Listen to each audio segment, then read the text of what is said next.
বাংলাদেশে একটা বাহিনী রয়েছে, কেউ যদি তাদেরকে ডাক দেয় হুক্কা হুয়া বলে, তারা কোনো বুদ্ধি বিবেচনা এবং বাজ বিচার না করে সমস্বরে বলে ওঠে কেয়া হুয়া কেয়া হুয়া।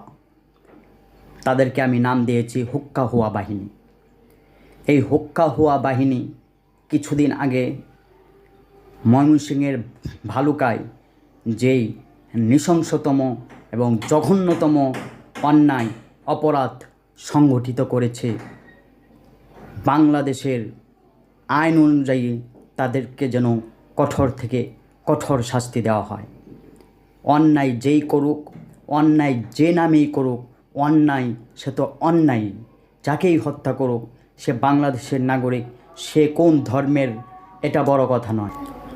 ধর্ম, বর্ণ, দল, মত, চিন্তা, ভাবনা নির্বিশেষে বাংলাদেশের যারা নাগরিক আছে তারা সবাই সমান অধিকার পাওয়ার যোগ্য।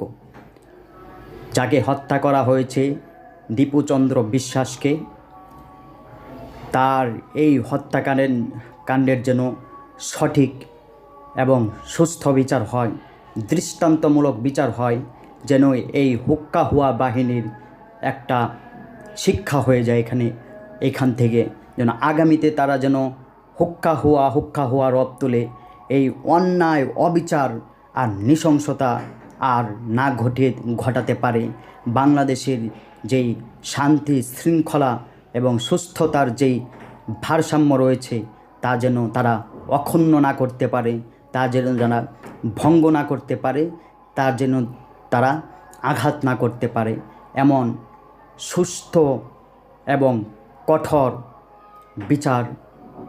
বিচারের সম্মুখীন তাদেরকে করা উচিত, যারা এই অন্যায় অবিচার এবং নৃশংসতার সাথে জড়িত ছিল।